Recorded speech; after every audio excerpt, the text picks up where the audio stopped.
Democracy Now!, democracynow.org, The War and Peace Report. I'm Amy Goodman. Protests are continuing in Ferguson, Missouri, and across the country over the grand jury's decision not to indict police officer Darren Wilson for killing unarmed black teenager Michael Brown. Wilson resigned from the Ferguson Police Department Saturday. Over the past week, there have been demonstrations in over 150 cities on public roadways and shopping malls and government buildings. On Saturday, protesters kicked off a 127-day march titled Journey for Justice from Ferguson to Jefferson City, the capital of Missouri. This is NAACP President Cornell William Brooks. It's a matter of turning anger into action, funneling that anger, and bringing about justice. That's what we're seeking to do here. So we're marching from Ferguson to Jefferson City, from Mike Brown's hometown to the hometown of the governor. This is a nonviolent march. It is a peaceful march. And we're looking to enlist and engage people of goodwill all across Missouri, all across this country. Black Friday was a day of action as activists staged protests in shopping malls across the country. In St. Louis, 2 shopping malls shut down after protesters staged a mass die-in. In Seattle, police arrested 5 people after protesters marched in 2 shopping malls. Activists chained shut 2 doors at one mall and staged a die-in at another. In New York City, 7 people were arrested after a Black Friday action outside Macy's flagship store. A day earlier, 7 others were arrested for trying to disrupt the Macy's Thanksgiving Day parade. Sergio Azurin took part in the Macy's Black Friday protest. Voicing your opinion is not enough. You have to disrupt business as usual for this to happen. And that's the only thing that's ever made change. It's the real way democracies function. And so we're here on the busiest shopping day of the year, one of the commercial centers of the world, to remind people that lives matter before profit. You can't have profit without lives. In Oakland, California, demonstrators briefly shut down a BART train station by chaining themselves to a train. 14 people were arrested. Molly Costello is director of the Alan Bluford Center for Justice. We are interrupting Black Friday commerce specifically to send a very important message, which is that Black lives matter. We want to send this message in the wake of the decision to not indict with the Ferguson verdict, not indict Darren Wilson, the cop who killed Mike Brown. We're sending the message that his life matters, all Black lives matter, and that it's not up to the cops to decide differently. On Sunday, demonstrators temporarily shut down part of the busy Interstate 395 highway that runs through Washington, D.C. Members of the St. Louis Rams also took part in an act of protest. Ahead of Sunday's football game, a group of players entered the stadium with their hands raised overhead in the hands up, don't shoot pose in a show of solidarity with Mike Brown. Protests are expected to continue today. The group Ferguson Action has called for a nationwide protest walkout at schools and places of business at noon Central Time. We're joined now by 2 guests who are in the streets this weekend. Alicia Garza is co-creator of Black Lives Matter, one of the 14 people arrested for shutting down the BART transportation system on Black Friday. She's also the Special Projects Director at the National Domestic Workers Alliance. Dante Barry is with us, organizer at Center for Media Justice and Million Hoodies. He participated in last week's actions in New York to shut down the FDR Drive and the Lincoln Tunnel, as well as the Black Friday protests at Macy's. We welcome you both to Democracy Now! Dante, let's begin with you right here. Talk about what happened on Black Friday. So a group of organizations, Million Hoodies, Rockaway Youth Task Force, some students from Columbia University and Alpha Phi Alpha fraternity put together a protest in response to Black Friday. It was called Blackout Black Friday. And we're targeting Macy's, the largest shopping center in New York City, and also has a history of racial profiling around black people. We were targeted and we shut down Herald Square, Times Square, had about 1,500 folks that turned out just for this one action at 1 p.m. About 7 arrests, and it was amazing to see so many folks that come out and really ready to turn things up. And Alicia Garza on the other coast in California, what were you doing in Oakland? We shut down the West Oakland BART station. Our intention was to shut it down for 4.5 hours, which is both the amount of time that Mike Brown's body lay on the street, after he was killed by Officer Darren Wilson.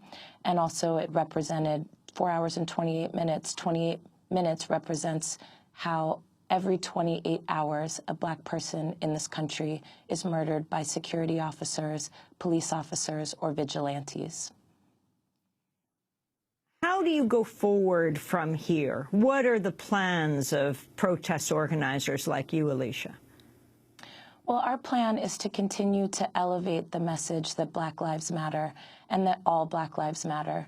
It's really important to us that folks understand that this is a national movement, that what's happening in Ferguson is happening in communities all over the country, and that the sleeping giant has been awoken. So folks who have been enduring police violence and police terror and state-sanctioned violence for decades are now standing up to say enough is enough. Not one more Darren Wilson, not one more Mike Brown. And so I think what we can expect to see is continued and escalated protests around the country until justice is served. Alicia, you shut down the BART system for 4 hours. BART system, of course, well known to people around the country because of a killing a few years ago, the killing of Oscar Grant at the BART station at Fruitvale. How did you shut down the station you shut down? Which one did you shut down? So we shut down the West Oakland BART station, and we did it in a few ways. So one way was that we had about 200 people outside of the BART station who held a healing ceremony. And then inside, we had a group of folks, including myself, who chained ourselves to the train to make sure that it could not move. We know that Black Friday is one of the largest days of commerce. We also know that Black folks spend a lot of money, and we wanted to disrupt the system, and we wanted to make sure that there was no more business as usual until Mike Brown's family and families like John Crawford's and Jordan Davis's and Renisha McBride's no longer have to look at an empty seat at the table. And Dante, what you're calling for now and what groups here in the greater New York area and how much you're coordinating with groups, for example, like Alicia's in California. Absolutely. So one, we're definitely coordinating.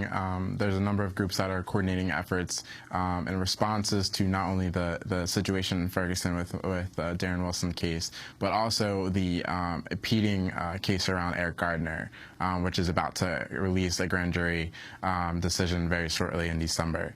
And of course, I think... And of course, the Eric Gardner case, yep. Explain what happened this summer in Staten Island. So, and I think this goes back to Alicia's point about like every 28 hours we're seeing a Black person being killed.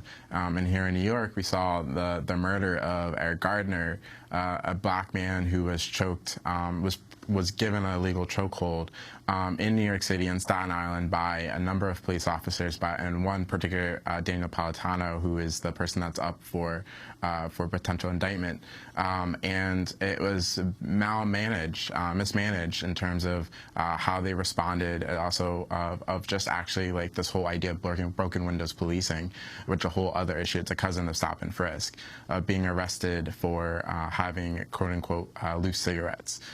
So we're going to see very shortly. And he was taken down. He was taken 43-year-old father right. of father six, I think. Taken down in this chokehold as he said, I can't breathe, right. something like 11 times. And the only reason we know this is because a young man was put on his cell phone video and started to film. And once the coroner said homicide, called it a homicide, the young man who filmed this was arrested, as was his wife. Right.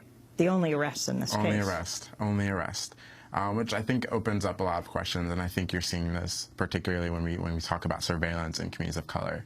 When you're looking at surveillance of folks, the tactic of how we can use communication and technology as a platform to really document these incidences, but still it's being used against us and harming us by more policing and more incarceration. How did the police respond here? I mean, you have the situation while we were awaiting the verdict in Ferguson of yet another young African-American man being killed in a housing project in New York by police.